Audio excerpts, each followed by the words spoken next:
Okay, so now what I want to go ahead and do is, I think I've gotten far enough in the game, just so you can see anybody that's been keeping track of my saves through my videos. This is the point at which I am at. I just finished... What did I just finish? I just finished that Miranda mission. I forget. Anyway, it doesn't matter. I just finished that mission, and I'm coming back and playing a few days later, because what I'm going to go ahead and do now is I'm going to do the Codex mission. So if there are any Codex entries that are picked up after this point in the game, I obviously will not have them.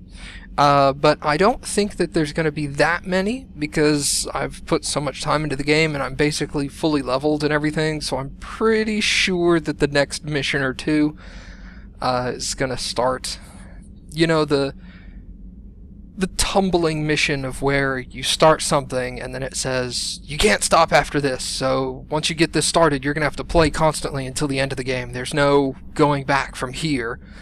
So I'm going to go ahead and do that now. So let's get to it. There's going to be limited talking from me, and depending on how long this Codex tab takes, I may go through the secondary Codex. However, I know it's not going to read any of this out, so what I'll end up doing is just opening them up, scrolling through it real quick so you can pause and read if you want to.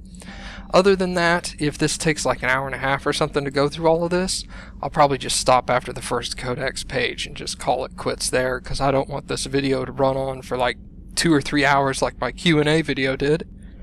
But other than that, let's get started. The Asari were the first species to discover the Citadel. When the Solarians arrived, it was the Asari who proposed the establishment of the Citadel Council to maintain peace throughout the galaxy.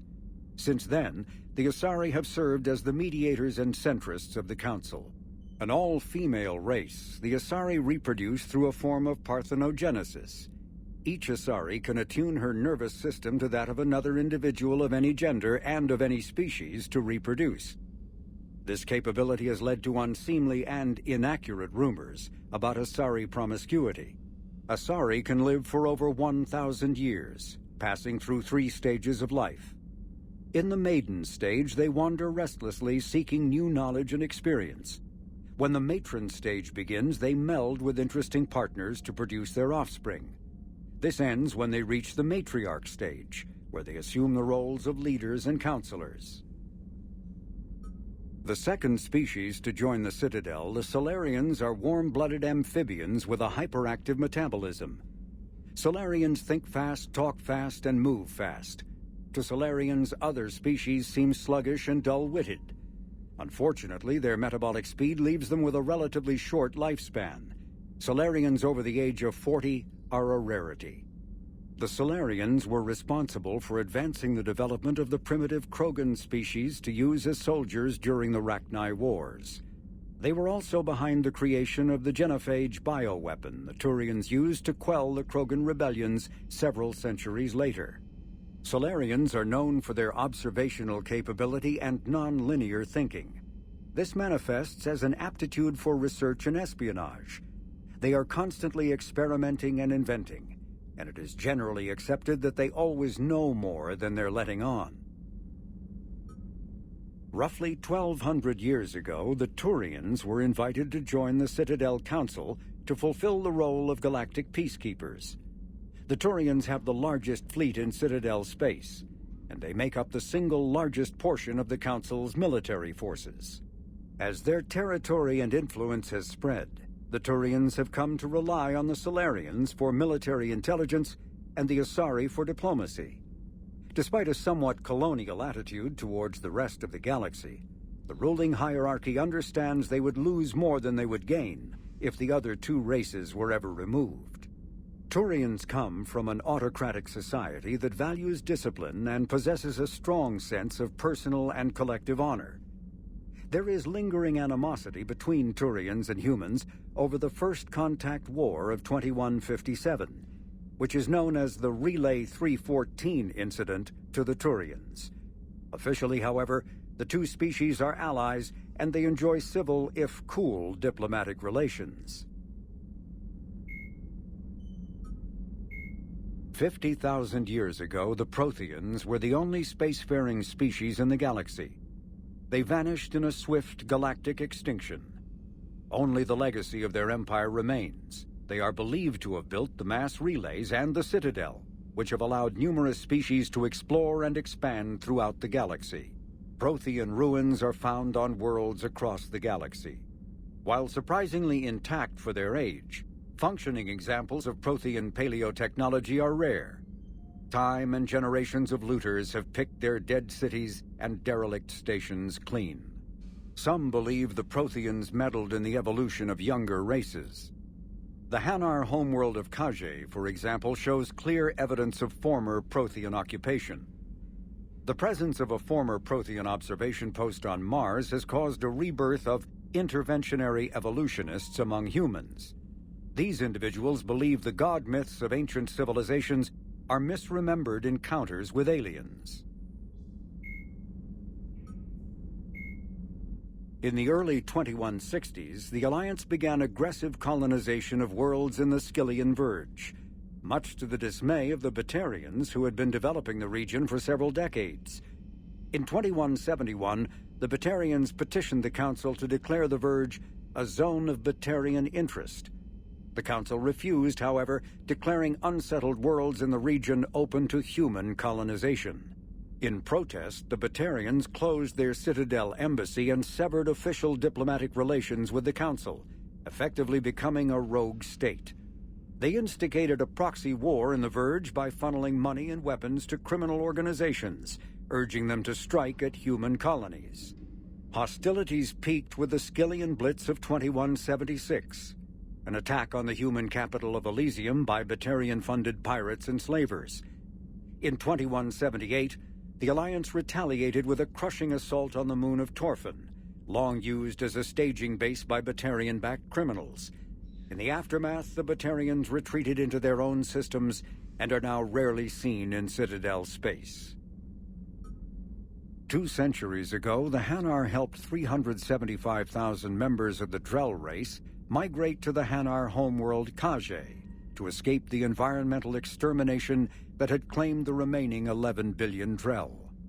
Nearly all Drell demonstrate tremendous loyalty to their famously reclusive saviors. The intimacy of their relationship, expressed in a formal socio-political alliance called the Compact, also results in extremely close personal relations, in which some Drell actually learn Hanar soul names. While most Drell reside on Kaje, some assist Hanar off-world as envoys, researchers, co-investors, wayfarers, assassins, or otherwise, eager to help their saviors. For a century, galactic wisdom has held that behind any high-ranking Hanar hides a resourceful and fanatically devoted Drell. The omnivorous reptilian Drell possess an average lifespan of 85 galactic standard years. Having evolved on an arid planet, Drell face serious illness on the Hanar homeworld, especially Kepral's syndrome, a fatal bacterial lung disease. The Elcor are a Citadel species native to the high-gravity world Dakuna. They are massive creatures standing on 4 muscular legs for increased stability. Elcor move slowly, an evolved response to an environment where a fall can be lethal. This has colored their psychology, making them deliberate and conservative. Elcor's speech is ponderous and monotone. Among themselves, scent, slight movements, and sub-vocalized infrasound convey shades of meaning that make a human smile seem as subtle as a fireworks display. Since their subtlety can lead to misunderstandings with other species, the Elcor often go out of their way to clarify when they are being sarcastic, amused, or angry. Dakuna's high gravity impedes mountain formation. Most of the world consists of flat, open plains, which prehistoric Elcor wandered across in small family bands. Modern Elcor still prefer open sky, and can become restless and uncomfortable on long starship journeys. The Geth are a humanoid race of networked AIs. They were created by the Quarians 300 years ago as tools of labor and war. When the Geth showed signs of self-evolution, the Quarians attempted to exterminate them. The Geth won the resulting war. This example has led to legal, systematic repression of artificial intelligences in galactic society. The Geth possess a unique distributed intelligence. An individual has rudimentary animal instincts, but as their numbers and proximity increase, the apparent intelligence of each individual improves. In groups, they can reason, analyze situations, and use tactics as well as any organic race. Geth space is located at the trailing end of the Perseus Arm, beyond the lawless Terminus systems. The Perseus Veil, an obscuring dark nebula of opaque gas and dust, lies between their space and the Terminus systems. The Hanar are a Citadel species known for excessive politeness. They speak with scrupulous precision and take offense at improper language. Hanar that expect to deal with other species take special courses to help them unlearn their tendency to take offense at improper speech. All Hanar have two names. The face name is known to the world. The soul name is kept for use among close friends and relations. Hanar never refer to themselves in the first person in conversation with someone they know on a face name basis. To do so is considered egotistical, so instead they refer to themselves as this one, or the impersonal it. Their homeworld, Kage, has 90% ocean cover and orbits an energetic white star, resulting in a permanent blanket of clouds. Due to the presence of Prothean ruins on the world, many Hanar worship them, and Hanar myths often speak of an elder race that civilized them by teaching them language. When the Asari discovered the Citadel, they also discovered the Keepers, a docile, multi-limbed insect race that seemingly exists only to maintain and repair the great Prothean station. Early attempts to communicate with or study the Keepers were failures, and it is now illegal to interfere with or impede Keeper activity. Because they are completely non-threatening, Keepers have become virtually invisible to everyone else. Similarly, they seem indifferent to other species, except for their tendency to help new arrivals integrate themselves into the Citadel. No matter how many Keepers die due to old age, violence, or accident, they maintain a constant number. No one has discovered the source of new Keepers, but some hypothesize they are genetic constructs, biological androids created somewhere deep in the inaccessible core of the Citadel itself. The Krogan evolved in a hostile and vicious environment. Until the invention of gunpowder weapons, eaten by predators was still the #1 cause of Krogan fatalities. Afterwards, it was death by gunshot. When the Solarians discovered them, the Krogan were a brutal, primitive species struggling to survive a self-inflicted nuclear winter. The Solarians culturally uplifted them, teaching them to use and build modern technology so they could serve as soldiers in the Rachni War. Liberated from the harsh conditions of their homeworld, the quick-breeding Krogan experienced an unprecedented population explosion. They began to colonize nearby worlds, even though these worlds were already inhabited. The Krogan rebellions lasted nearly a century, only ending when the Turians unleashed the Genophage, a Solarian-developed bioweapon that crushed all Krogan resistance. The Genophage makes only 1 in 1,000 pregnancies viable, and today the Krogan are a slowly dying breed. Understandably, the Krogan harbor a grudge against all other species, especially the Turians. Driven from their home system by the Geth nearly 3 centuries ago, most Quarians now live aboard the Migrant Fleet, a flotilla of 50,000 vessels ranging in size from passenger shuttles to mobile space stations. Home to 17 million Quarians, the flotilla understandably has scarce resources. Because of this, each Quarian must go on a rite of passage known as the Pilgrimage when they come of age. They leave the fleet and only return once they have found something of value they can bring back to their people. Other species tend to look down on the Quarians for creating the Geth and for the negative impact their fleet has when it enters a system. This has led to many myths and rumors about the Quarians, including the belief that underneath their clothes and breathing masks, They are actually cybernetic creatures, a combination of organic and synthetic parts. The Volus are a member species of the Citadel with their own embassy, but they are also a client race of the Turians. Centuries ago, they were voluntarily absorbed into the hierarchy, effectively trading their mercantile prowess for Turian military protection. Irun, their home world, lies far beyond the normal life zone of its star.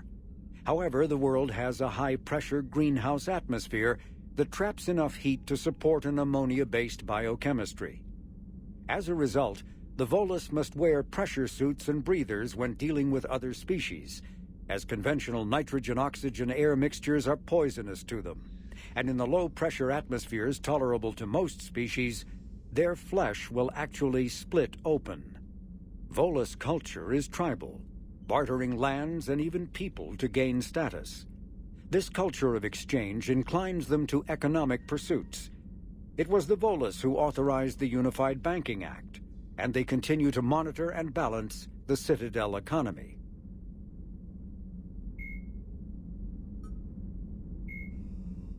Thresher maws are subterranean carnivores that spend their entire lives eating or searching for something to eat.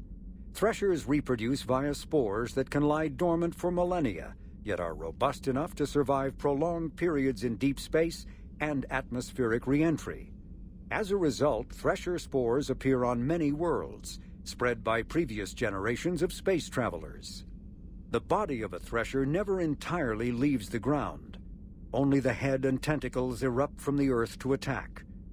In addition to physical attacks, threshers have the ability to project toxic chemicals and emit bursts of infrasound as a shockwave weapon. The Alliance first encountered threshers on the colony of Akuz in 2177. After contact was lost with the Pioneer team, Marine units were deployed to investigate. The shore parties were set upon by hungry threshers, and nearly the entire assault force was killed. Alliance forces recommend engaging threshers with vehicle-mounted heavy weapons. The Citadel is an ancient deep space station presumably constructed by the Protheans. Since the Prothean extinction, numerous species have come to call the Citadel home. It serves as the political, cultural, and financial capital of the galactic community. To represent their interests, most species maintain embassies on the Presidium, the Citadel's inner ring. The Citadel Tower in the center of the Presidium holds the Citadel Council chambers. Council affairs often have far-reaching effects on the rest of the galactic community. 5 arms, known as the wards, extend from the Presidium.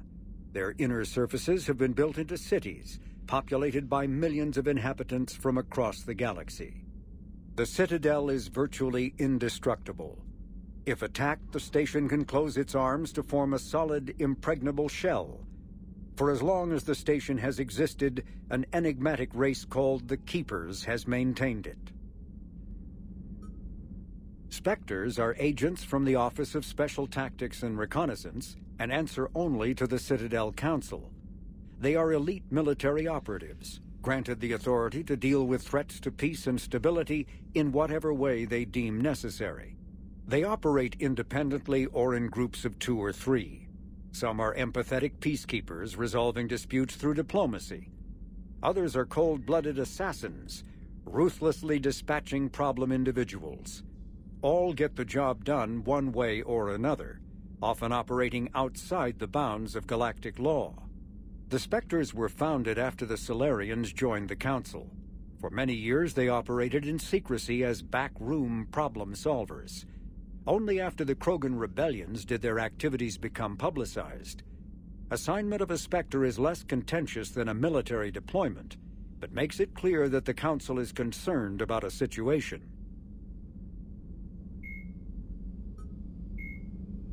When humanity won a position on the Council for its part in defending the Citadel, the Alliance chose Captain David Anderson for the position. Udina became his advisor. Anderson eventually quit over frustrations with Council politics, and the Alliance named Udina to the office.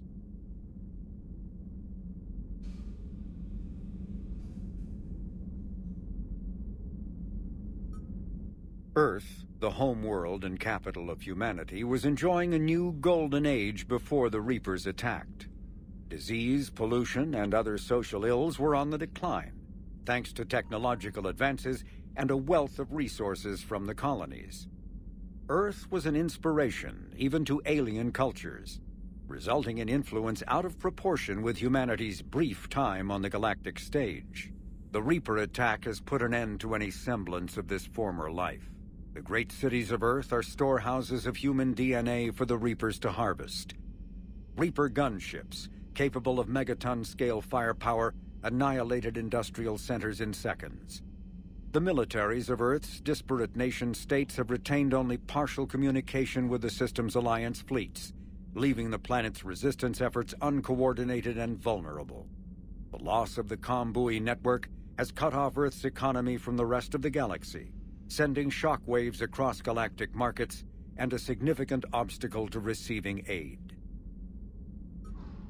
A political economic pact for collective colonial security, the Alliance is the central galactic institution of human society. The Alliance gained associate membership to the Citadel Council in 2165 and full membership in 2183, with Ambassador David Anderson representing humanity.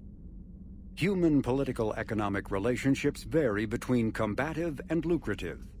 The Turians, who'd fought humans during the 2157 First Contact War, have become valuable trade partners, despite residual social hostility. Other relationships are even more complicated. The rapid rise of human political influence on the Council, achieving in decades what others waited or are still waiting centuries to acquire, has galvanized suspicion and resentment against humanity. That negativity is vastly outweighed by the respect and trust humanity earned by saving the Council during the 2183 attack on the Citadel, at the cost of Alliance cruisers Cairo, Cape Town, Emden, Jakarta, Madrid, Seoul, Shenyang, and Warsaw, and their 2,400 crew. The Systems Alliance is an independent supranational government representing the interests of humanity as a whole. The Alliance is responsible for the governance and defense of all extrasolar colonies and stations. The Alliance grew out of the various national space programs as a matter of practicality. Sol's planets had been explored and exploited through piecemeal national efforts. The expense of colonizing entire new solar systems could not be met by any one country. With humans knowing that alien contact was inevitable, there was enough political will to jointly fund an international effort. Still, the Alliance was often disregarded by those on Earth until the First Contact War. While the national governments dithered and bickered over who should lead the effort to liberate Shanxi, the Alliance fleet struck decisively. Post-war public approval gave the Alliance the credibility to establish its own parliament and become the galactic face of humanity.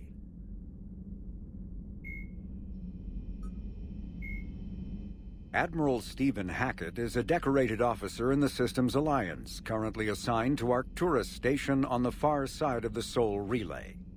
In the battle for the Citadel, Admiral Hackett commanded the Fifth Fleet. Following that victory, he was promoted to head of the Alliance military. Hackett was born to a single mother in Buenos Aires in 2134. When his mother died in the pandemic of 2146, he was placed in the Advanced Training Academy for Juveniles, where his superior talents in science and leadership quickly became evident. Hackett enlisted in 2152, volunteering for high-risk missions to colonize space beyond the Sol Relay. He was commissioned as a second lieutenant on Arcturus Station in 2156, and soon proved his ability in the First Contact War. His rare ascent from enlisted man to admiral remains an Alliance legend. Admiral David Edward Anderson is a career military officer in the Systems Alliance Navy. Born in London in 2137, he later moved to Arcturus Station and became the first graduate of the Alliance's now renowned N7 Marine program. Anderson is one of the Alliance's most decorated Special Forces operatives and served with honor during the First Contact War. He was the original captain of the SSV Normandy before relinquishing command to his XO, Commander Shepard. After the Alliance victory in the Battle of the Citadel, Anderson briefly served as the Citadel's first human counselor. He soon became embroiled in a Cerberus plot to abduct his friend Kaylee Sanders, however, and learned that he was unable to live a life without action. He stepped down as counselor and returned to the military to prepare for the Reaper invasion. The Alliance Parliament named Donald Udina as his successor. Dr. Liara Tassoni is an Asari information broker with a background in scientific research on Prothean technology. Born on Thessia in 2077, she is the only child of the late matriarch Benezia. Although mother and daughter became estranged in the years before Benezia was indoctrinated by the Reaper known as Sovereign. Tassoni is also a highly trained biotic who served under Commander Shepard aboard the SSV Normandy before the ship was destroyed in a collector attack. Before she became involved in galactic affairs, Dr. Tassoni spent 50 years researching the Protheans' technology and the mystery of their extinction. She now divides her time between uncovering Prothean ruins and consulting with noteworthy representatives of the various Citadel races. The Enhanced Defense Intelligence, or EDI, serves as an information source and cyber warfare defense system on the rebuilt Normandy SR-2. The ship's crew can access EDI at any terminal or through radio contact. During an attack from a collector vessel, pilot Jeff Joker Moreau gave EDI full access to the Normandy systems, allowing the ship to escape. Although EDI retains the control that Moreau gave her, she is usually content to advise the organic crew members who fly and maintain the ship. Garrus Vakarian is a noted Turian sharpshooter and combat engineer. He was born on Palaven and became a Citadel security officer like his father, but left the force when superiors shut down his investigation into the rogue specter Saren Arterius. Vakarian eventually discovered that Saren had been indoctrinated by the Reaper known as Sovereign. Vakarian eventually found his way to the criminal haven of Omega and assumed the name Archangel. There, he and a small group of operatives worked to disrupt the settlement's powerful mercenary groups until Shepard recruited him. The Turian narrowly survived the Second Normandy's attack on the Collectors. More recently, Vakarian has become the head of a Turian task force focused on preparing for the Reaper invasion. Major Caden Alenko is a human biotic and an officer in the Systems Alliance. He served as staff lieutenant under Commander Shepard on the SSV Normandy during the Battle of the Citadel and now heads the Special Operations Biotics Division at the Alliance Warfare Center. An Alliance tribunal recently called on Alenko to testify about his experience with the Reapers. Alenko suffers from severe headaches because of the early model L2 biotic implants that he was given as a child. The L2 implants have since been discontinued due to the risk of crippling neurological damage. Tali Zora, a Quarian machinist, was born in 2161 on the live ship Raya. During her pilgrimage, a rite of passage in which Quarians proved their worth to the fleet, she recovered a Geth memory core that proved a rogue specter, Saren Arterius, was working with the Geth. As a consequence, Tali Zora became a crew member of the SSV Normandy, where she served under Commander Shepard during the Battle of the Citadel. Tali Zora returned to the migrant fleet following the destruction of the First Normandy. Soon after, the Admiralty Board sent her to the former Quarian colony of Haestrom to recover data on the planet's dying sun. Most of her team was killed when they fell under attack from the Geth. But Tali Zora herself was narrowly rescued by Shepard and the crew of the rebuilt Normandy. The Quarian rejoined Shepard to help oppose the Collector threat, but her current whereabouts are unknown. Dr. Morden Solis is a master geneticist and former operative for the Solarian Special Tasks Group. Dr. Solis is well known for his work in perpetuating the genophage, a biological weapon that almost completely sterilized the Krogan species. He eventually left the STG to open a clinic on Omega, where his combat skills kept the clinic safe and operational amid Omega's lawless society. In 2185, Commander Shepard recruited Dr. Solis to research the Collectors and the Reapers. He was a member of the Normandy crew that traveled beyond the Omega-4 relay to attack the Collectors. He survived the mission, but his current whereabouts are unknown. Jacob Taylor is a human biotic and was once a Cerberus operative working under Miranda Lawson. Born in 2157, he began his career as a Systems Alliance Marine and served as a member of the Corsairs, an arm's-length program for operatives working outside of Alliance jurisdiction. Taylor survived the Geth attack on Eden Prime, but left the Alliance afterwards because of what he perceived as unresponsiveness in the face of aggression.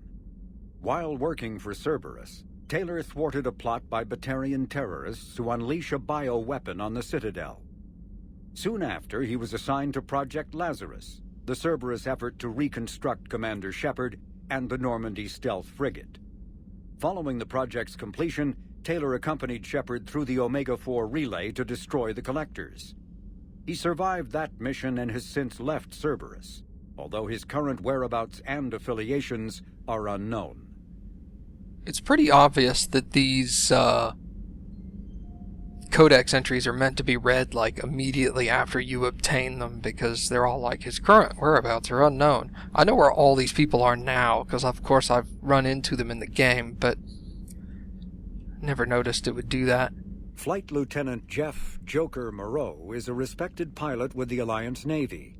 Born and raised on Arcturus Station, he is widely considered to be the best helmsman in the Systems Alliance. Moreau enlisted with the Navy directly out of school and quickly gained the respect of his superiors. He served as pilot of both the Normandy SR-1 and its successor, the SR-2, and was at their respective helms during the Battle of the Citadel and the assault on the Collectors. Moreau suffers from Vrolik syndrome, a rare debilitating disorder also known as brittle bone disease. Miranda Lawson is a high-ranking former Cerberus operative and a human biotic.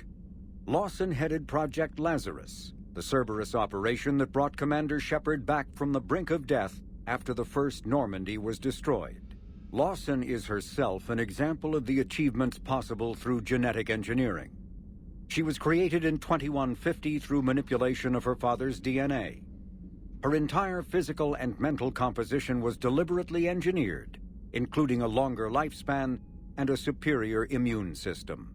Lawson accompanied Commander Shepard on the maiden voyage of the Normandy SR-2 and was part of the crew responsible for the defeat of the Collectors. She has since left Cerberus. Her current whereabouts are unknown. Also, she's a bitch. Just add that in right there. Dr. Karen Chakwas is a trauma surgeon and a major in the Alliance Navy. She served on the SSV Normandy under both Captain Anderson and Commander Shepard, and was aboard the ship when it was destroyed by the Collectors. She later quit the Alliance in order to rejoin Shepard on the Cerberus-built Normandy SR-2. Along with most of the Second Normandy's crew, Dr. Chakwas was kidnapped by the Collectors and taken beyond the Omega-4 relay, where Commander Shepard eventually rescued her. After the Alliance impounded the Normandy SR-2, an inquiry found that Dr. Chakwas had no significant role in or provable knowledge of Cerberus's criminal activities. She has since rejoined the Alliance. In recent years, the pro-human syndicate known as Cerberus has seen its influence grow galaxy-wide. The largely untraceable organization now includes private intelligence agencies, biotics laboratories, research facilities, and the lucrative corporations that provide a front for it all. Cerberus's charismatic leader, known only as the Elusive Man, drives the organization's philosophy and interests. The level of secrecy he maintains puts professional intelligence agencies to shame. As Cerberus grows, so too does public distrust of the organization. Some commentators have remarked that Cerberus is not so much pro-human as it is anti-alien. Others question the blind loyalty of its employees. The Elusive Man is a human loyalist focused on advancing the interests of his species, whatever the cost to non-humans and reportedly humans. The Citadel Council regards him as a fanatic who poses a serious threat to galactic security. The reclusive tycoon is the head of Cerberus, an organization that furthers his pro-human agenda throughout the galaxy. His views have led him into questionable alliances. Recent rumors go so far as to suggest that the elusive man may even have allied with the Reapers.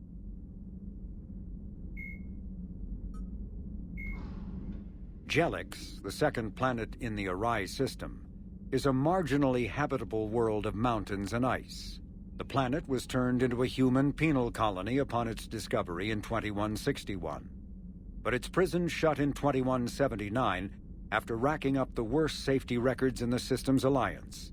Lawsuits are still in the courts. Shortly after the closure of the prisons, a handful of intergalactic corporations moved in to set up mines, supply depots, and other facilities on the planet. The John Grissom Academy, founded in 2176, is the Alliance's premier school for young human biotics. The institution is housed in a space station in orbit over the human colony of Elysium. Its main program, the Ascension Project, is designed both to train and monitor young biotics, as well as help them integrate into society after graduation. Unlike the project's previous incarnation, Biotic Acclimation and Temperance Training, or BAT, the training is not exclusively military in nature. The Academy also employs scientific personnel, including Dr. Kaylee Sanders, to develop synthetic intelligence systems and biotic amplifiers like the new L4 implants. An unremarkable world located far from regularly traveled trade routes, Lessus is inhabited only by a small Asari colony. The main feature is a monastery that houses a large population of Asari with active or latent Ardot-Yakshi genes, a disorder that causes the death of anyone who mates with the afflicted Asari. Although some of the colonists exiled themselves voluntarily, many were sent to Lessus by their families to protect society from their deadly potential. The monastery emphasizes individual sacrifice for the good of the community. Latent Ardot-Yakshi, as well as active sufferers who show that they can control their condition, may be offered a chance to reintegrate into Asari society after spending sufficient time on Lessus. Active Ardot-Yakshi whose psychological profiles show capacity for neither empathy nor re-education are confined to the monastery for life. The planet Rannoch, an arid planet orbiting an older star in the Tikkun system, is the former Quarian home world. Almost 300 years ago, the Quarians were driven from Rannoch by the Geth, synthetic servants who gained sapience and rebelled against their creators. Although Rannoch is now largely uninhabited, the Geth have acted as caretakers, working to repair the planet's ecology, restore ancient structures, and cultivate some farmland. Rannoch has no insect life. As a result, its pollinating plants evolved to rely on animals for propagation. This symbiosis between flora and fauna is responsible for the Quarians' weakened immune systems, which made colonization of other planets extremely difficult after their exile from Rannoch. For many Quarians, reclaiming their home world from the Geth is a matter of both cultural and physiological necessity.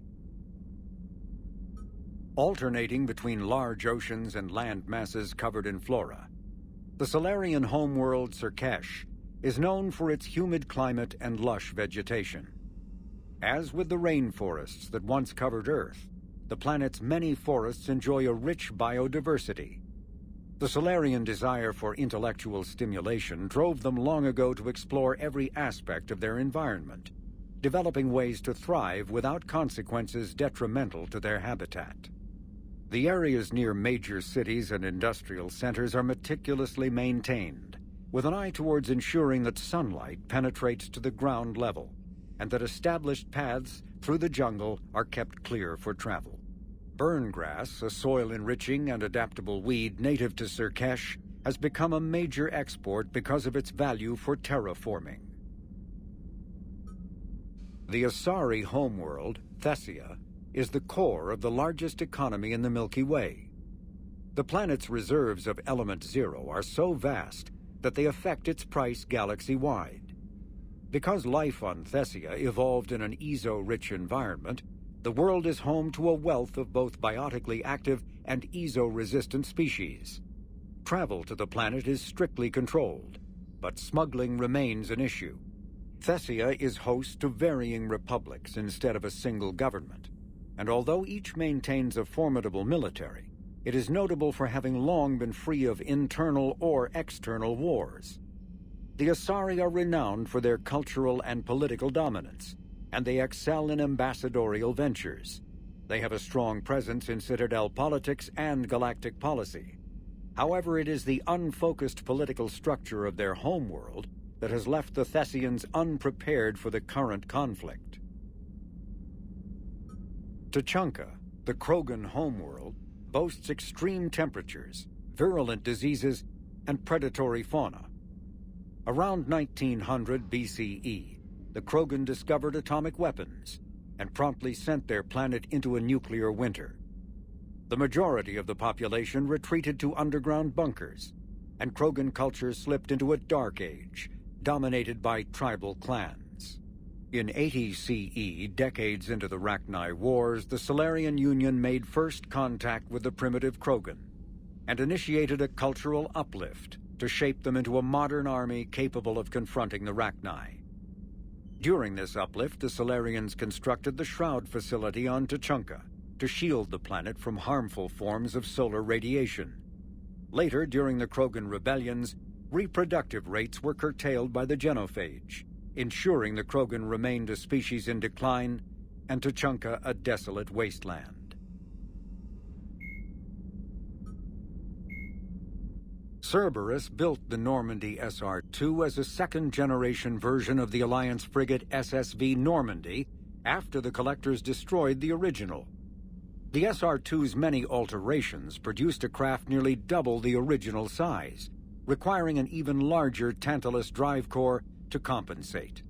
Its state-of-the-art Kodiak shuttle can make landings the original Normandy could not attempt.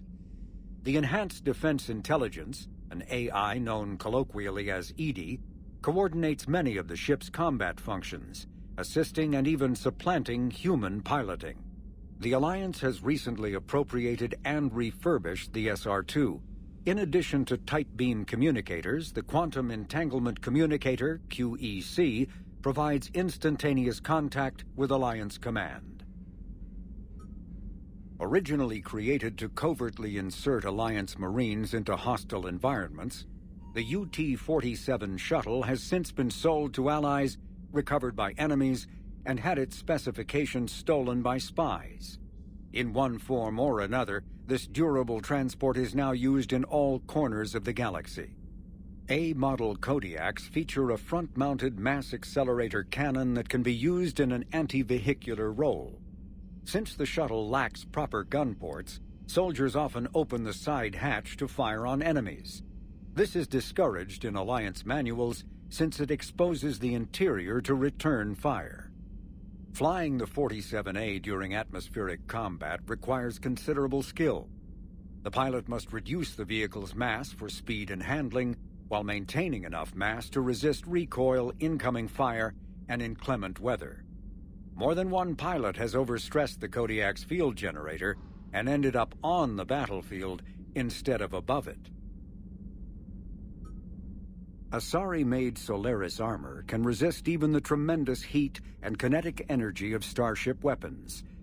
The armor is nearly unsurpassed in strength because its central material, carbon nanotube sheets woven with diamond chemical vapor deposition, are crushed by mass effect fields into super-dense layers, able to withstand extreme temperatures.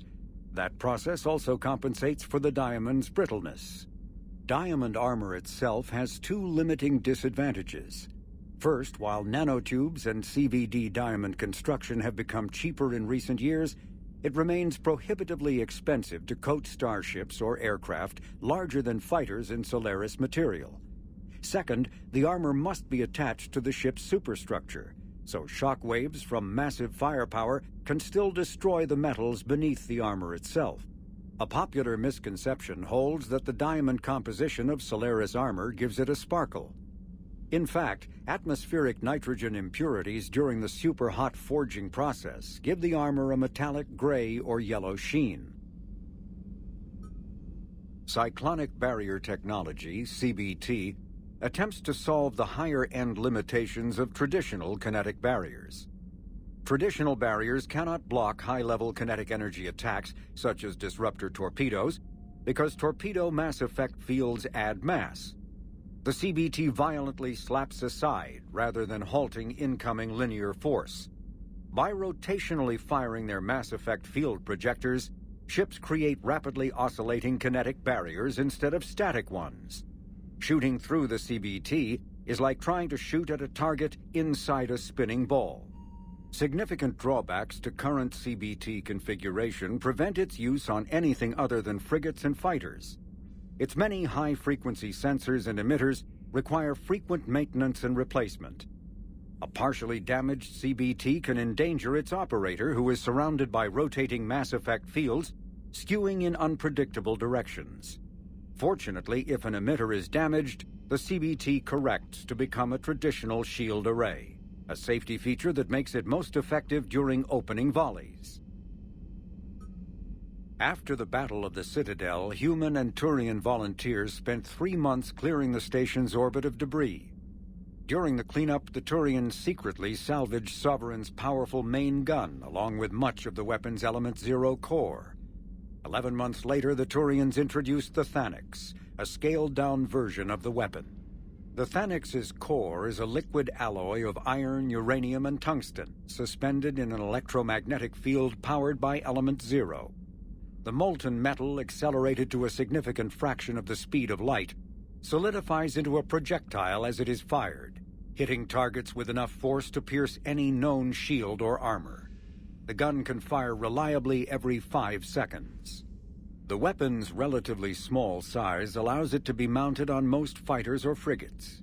It is now widely used by the Alliance military and is the primary weapon on the refurbished Normandy SR-2. Biotics is the ability of rare individuals to manipulate dark energy and create mass effect fields through the use of electrical impulses from the brain.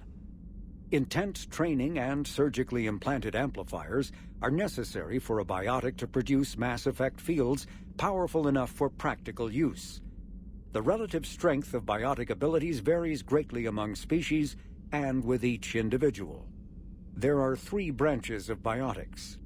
Telekinesis uses mass-lowering fields to levitate or impel objects. Mass-raising kinetic fields are used to block or pin objects. Distortion uses rapidly shifting mass fields to shred objects. Most organic species are capable of developing biotic abilities, though there are risks involved. Biotics are the result of in utero exposure to Element Zero. This usually causes fatal cancers in the victim, but in rare cases it coalesces into nodules within the fetus's developing nervous system.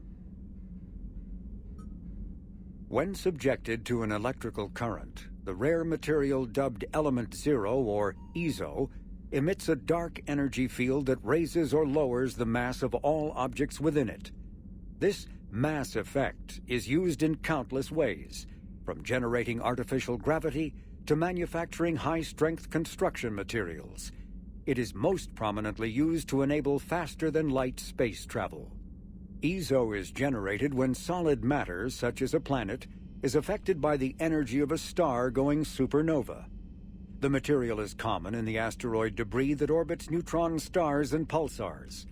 These are dangerous places to mine, requiring extensive use of robotics, telepresence, and shielding to survive the incredible radiation from the dead star. Only a few major corporations can afford the setup costs required to work these primary sources. Humanity discovered refined Element Zero at the Prothean Research Station on Mars, allowing them to create mass effect fields and develop FTL travel. Element Zero can increase or decrease the mass of a volume of space-time when subjected to an electrical current. With a positive current, mass is increased. With a negative current, mass is decreased. The stronger the current, the greater the magnitude of the dark energy mass effect. In space, low-mass fields allow FTL travel and inexpensive surface-to-orbit transit. High-mass fields create artificial gravity and push space debris away from vessels. In manufacturing, low-mass fields permit the creation of evenly blended alloys, while high-mass compaction creates dense, sturdy construction materials. The military makes extensive use of mobility-enhancing technologies, with Mass Effect utilizing fighting vehicles standard frontline issue in most military forces. Mass Effect fields are also essential in the creation of kinetic barriers or shields to protect against enemy fire. Once believed to be of Prothean origin, mass relays were in fact created by the Reapers, using technology far beyond that of other living species. The enormous structures, scattered throughout the stars, create corridors of virtually mass-free space. This allows instantaneous transit between locations normally separated by years or even centuries, using conventional FTL drives. Primary mass relays can propel ships thousands of light-years. The flight path, however, is fixed to a single relay elsewhere in the galaxy. By contrast, secondary relays, while only capable of propelling ships a few hundred light-years, can reach any other relay within their limited range. Many primary relays lie dormant, their destinations not yet known. These relays are often left inactive on purpose, as established civilizations are unwilling to blindly open a passage that might connect them to a new hostile species. The Reapers do not share the same concern, and freely use the dormant relays. Metagel is a common medicinal salve used by paramedics, EMTs, and military personnel. It combines several useful applications: a local anesthetic, disinfectant, and clotting agent all in one. Once applied, the gel is designed to grip tight to flesh until subjected to a frequency of ultrasound. It is sealable against liquids, most notably blood, as well as contaminants and gases. The gel is a genetically engineered bioplasm created by the CERTA Foundation, a medical technology megacorp based on Earth. Technically, Metagel violates Council laws against genetic engineering, but so far it has proved far too useful to ban. Omni-tools are handheld devices that combine a computer microframe, sensor analysis pack, and manufacturing fabricator. Versatile and reliable, an Omni-tool can be used to analyze and adjust the functionality of most standard equipment, including weapons and armor, from a distance. The fabrication module can rapidly assemble small three-dimensional objects from common, reusable industrial plastics, ceramics, and light alloys. This allows for field repairs and modifications to most standard items, as well as the reuse of salvaged equipment. Omni-tools are standard issue for soldiers and first-in colonists. The Mars archives describe a superweapon that the Alliance has named the Crucible, which exploits the technology of Mass Effect relays. Beyond the basic principles, however, researchers know little about how the weapon actually works. One popular theory suggests that since relays can transfer matter and energy across the galaxy with little regard for distance, it may be possible to create a weapon for which range is barely a factor. Duplicating the advanced science used to build the relays has proven difficult, however. If the Crucible were completed, the challenge would become tuning the weapon to kill a Reaper halfway across the galaxy without inflicting unthinkable levels of collateral damage. What is clear is that the Crucible's construction is a massive effort, drawing resources from throughout explored space. Staggering financial costs have been disregarded in the common effort to create something, anything, that can stop the Reapers. The genophage bioweapon was created to end the Krogan rebellions. The Turians fought the Krogan to a standstill, but the sheer weight of Krogan numbers indicated they could not be stopped through conventional means. The Turians collaborated with the Solarians to engineer a genetic counter to the Krogan's rapid breeding.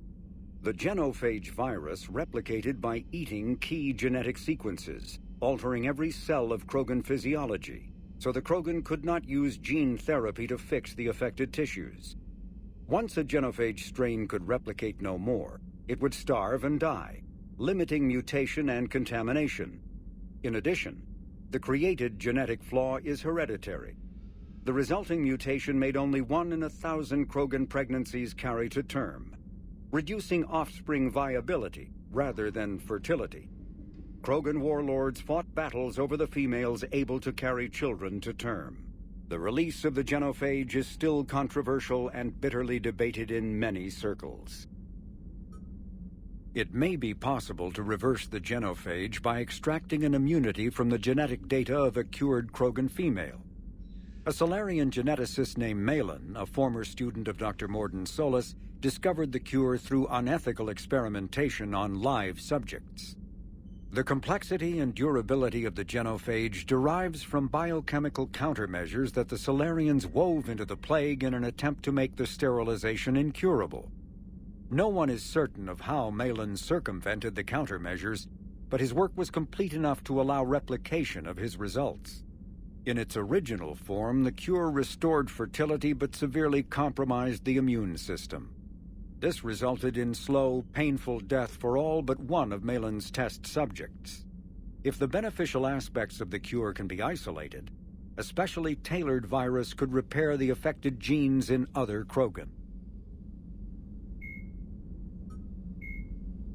The Reaper called Harbinger is believed to be the oldest and largest in the Reaper Armada. From the reaches of dark space, Harbinger managed to control the Collectors, a race of human-sized insectoid bipeds, as it sent them on a campaign to kill and gather humans from vulnerable colonies. The Collectors became a terrifying force in the galaxy, responsible for the murder of hundreds of thousands. Surviving colonists have described the tone of Harbinger's threats heard through the Collectors as they attacked as visceral and terrifying. Alliance intelligence has tentatively identified Harbinger as one of the Reapers leading the attack on Earth.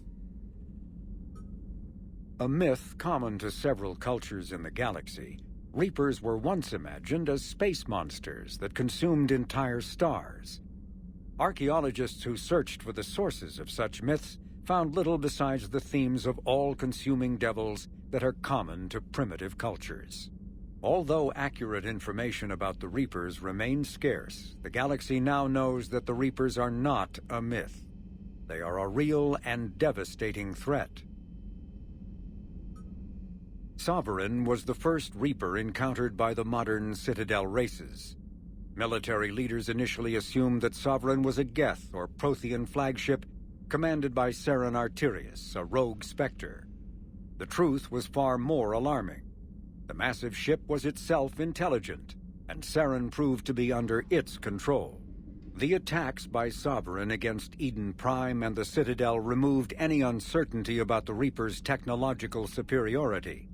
Sovereign's formidable shielding and firepower allowed it to hold off the combined fleets of the Citadel, and its mass effect fields proved powerful enough to let the enormous vessel land on a planet's surface. Sovereign's mission, to open a mass relay that would transport the other Reapers from dark space, proved its undoing. During the Battle of the Citadel, Sovereign linked its consciousness to Saren's. When Saren's death corrupted the signal and shut down Sovereign's shields, Sovereign's destruction soon followed. Reaper indoctrination is an insidious means of corrupting organic minds, reprogramming the brain through physical and psychological conditioning using electromagnetic fields, infrasonic and ultrasonic noise, and other subliminal methods. The Reaper's resulting control over the limbic system leaves the victim highly susceptible to its suggestions. Organics undergoing indoctrination may complain of headaches and buzzing or ringing in their ears. As time passes, they have feelings of being watched and hallucinations of ghostly presences. Ultimately, the Reaper gains the ability to use the victim's body to amplify its signals, manifesting as alien voices in the mind. Indoctrination can create perfect deep cover agents. A Reaper's suggestions can manipulate victims into betraying friends, trusting enemies, or viewing the Reaper itself with superstitious awe. Should a Reaper subvert a well-placed political or military leader, the resulting chaos can bring down nations. Long-term physical effects of the manipulation are unsustainable. Higher mental functioning decays, ultimately leaving the victim a gibbering animal. Rapid indoctrination is possible, but causes this decay in days or weeks. Slow, patient indoctrination allows the thrall to last for months or years. The Citadel races have classified the known variants of Reapers into 4 types. Capital ships are Sovereign-class Reapers 2 kilometers in length. They typically target the dreadnoughts, defense installations, and industrial cities of organic civilizations. Experts believe the Reapers harvest a single species of organics during each cycle of extinction to create these massive ships. Some capital ships are capable of launching small drones equivalent to fighters. Destroyers are 160 meters long and, in astounding numbers, make up the bulk of the Reaper fleet. They engage cruisers and other smaller ships, as well as communications posts and enemy command centers. Research suggests destroyers are created from those species that are not harvested to make capital ships. Troop transports carry husks to unconquered planets and bring victims of the harvest to Reaper processing centers. They vary in length from 200 meters to 1 kilometer, but unlike capital ships and destroyers, do not appear to be self-aware. Instead, other Reapers operate troop transports remotely. Processors, also called slaughter ships, are mobile centers for mass DNA harvesting. Like troop transports, processors appear to be remotely operated by sapient Reapers. Banshees are the corrupted Asari often found leading a Reaper strike force. The Reapers create them specifically from Asari with active or latent predispositions to becoming Ardot Yakshi, a rare neurological condition that enhances the Asari's biotic power while causing the immediate death of anyone she mates with. Lumbering as though in constant pain, the emaciated Banshees are surprisingly durable opponents. They are devastating biotics, able to hurl lethal balls of energy and create shock waves as they regenerate. What Alliance military finds most disturbing is the Banshee's ability to spawn her own warp field and seemingly teleport during combat. Although their wails have no apparent physiological effect, the psychological impact is undeniable. When Banshees die, their Ardot Yakshi genetics twist against them, causing a biotic implosion to ensure they evade capture. The Brute is a hulking amalgamation of Turian and Krogan victims of the Reapers. Because tissue from dextroprotein species like the Turians is incompatible with levoprotein species like the Krogan, implants regulate the Brute's body chemistry to combat organ rejection.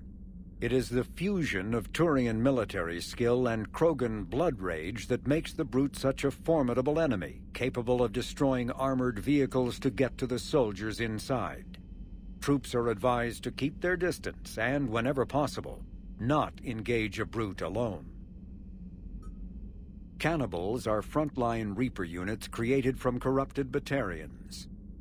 The nickname refers to their propensity to devour the bodies of fallen comrades. This triggers a biochemical process through which the cannibals spontaneously heal themselves and grow new chitinous armor. The transformation also appears to give cannibals a greater awareness of their surroundings, leading to more strategic behavior and careful use of battlefield cover. The sight of a Reaper harvester in flight nearby is one of the first indications that a Reaper invasion is underway. Their massive wingspan allows them to quickly cover the distance between them and their prey. In the harvester's mouth are 2 heavy guns that fire in an alternating pattern. The harvester's most fearsome quality, however, is that its appearance guarantees that Reaper ground troops are not far behind. Husks are the aggressive, mindless foot soldiers of the Reaper armies. They are created by impaling either living or dead humans on mechanical spikes that rapidly extract water and trace minerals and replace them with cybernetics. These cybernetics reanimate the lifeless flesh and tissue, transforming the bodies into horrifying killing machines. The Reapers use large groups of husks to overwhelm the enemy. The husks' inability to feel pain, as well as their tendency to attack in groups, makes them particularly deadly adversaries. Marauders are harvested Turians that command and protect other Reaper troops. The lean, armored creatures present a significant threat in and of themselves, but they are especially dangerous when leading a Reaper task force. Alliance Marines have observed Marauders fortifying husks and cannibals by enveloping them in a ribbon of energy that forms a scabby shell of armor. For this reason, when Alliance soldiers encounter a Marauder alongside husks or cannibals, standing orders are to target the Marauder first. Ravagers are former Rachni that the Reapers have transformed into heavy artillery through a process of implantation and genetic modification. As walking organic turrets, they can sustain and inflict considerable damage. Ravagers bear egg sacs that continuously spawn swarmers. If the sacs are destroyed either during combat or upon the Ravager's death, their entire contents burst forth to charge the enemy and explode on contact. A dead Ravager expels a caustic gas and an acidic puddle. Alliance scientists have theorized that it is easiest for the Reapers to maintain control over units of Rachni genetic extraction because of the species' neurological predisposition for hive mind consensus. The Reaper weapon, nicknamed Black Star, is so advanced that Alliance scientists can only offer speculation about how it works. The gun appears to exploit an Element Zero core and mass effect fields to fire gravitational singularities, micro-black holes, that revert to their natural lethality when they impact a solid object. Researchers theorize that the blast tears apart the strong nuclear forces that hold the target's atoms together, resulting in a localized fusion reaction in light atoms and a localized fission reaction in heavy atoms. If that hypothesis is correct, the weapon alters nuclei, thus changing the chemical composition of the target. This destroys organic tissue, corrodes surviving armor, and leaves a visible trail of light-emitting particles. Although some might argue that the Black Star's single-launch capability makes it a liability, its capacity for utter destruction is essential when the user requires large-scale, instantaneous damage. Like the Geth plasma shotgun, the Spitfire is not a true energy weapon. Instead, the minigun magnetically flings clusters of superconducting toroids. These donut-shaped projectiles are designed to shatter upon impact, arcing electricity between the fragments and flash-converting them to plasma. The gun's punishing automatic blasts impact with the heat of a cutting torch. The weapon's stopping power has garnered the attention of both Alliance and Quarian intelligence, who theorize that the Spitfire may have been designed to destroy other Geth. Enough Spitfires have been found in the field to suggest that the weapon is out of the prototyping stage and that a schism among synthetics may have forced them into production. Although melee combat applications for the Omni tool are almost as old as the device itself, the feature was largely unused prior to the Reaper invasion. The need to take on multiple husks in close quarters forced the Alliance to develop ways to enhance the tool's offensive capability. The most common melee design is the Omni Blade, a disposable silicon carbide weapon flash-forged by the tool's mini-fabricator. The transparent, nearly diamond-hard blade is created and suspended in a mass effect field safely away from the user's skin. Warning lights illuminate the field so the searing hot blade only burns what it is intended to: the opponent. More technically adept soldiers frequently modify their Omni tools to maximize stopping power through electrical, kinetic, or thermal energy. Some troops integrate the weapon with their kinetic barriers, transforming the Omni tool into a wrist-mounted bludgeon. Others fabricate flammable gases, held in place by a mass effect field and ignited upon impact. All prove deadly surprises for opponents who expect a disarmed Alliance warrior. Okay. Well, there are all our Codex entries, and that took about an hour. This is going to take a lot longer. Let me make sure. Yeah, these don't actually read. I'm just going to scroll through these relatively quick so that if you're interested in reading any of this, you can pause the video and read all of this at your leisure.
Okay, so that about does it. Anyway, this should now lead into the end of the game, pretty much. So keep an eye out, and the last couple of videos should be coming out soon. Thanks a lot.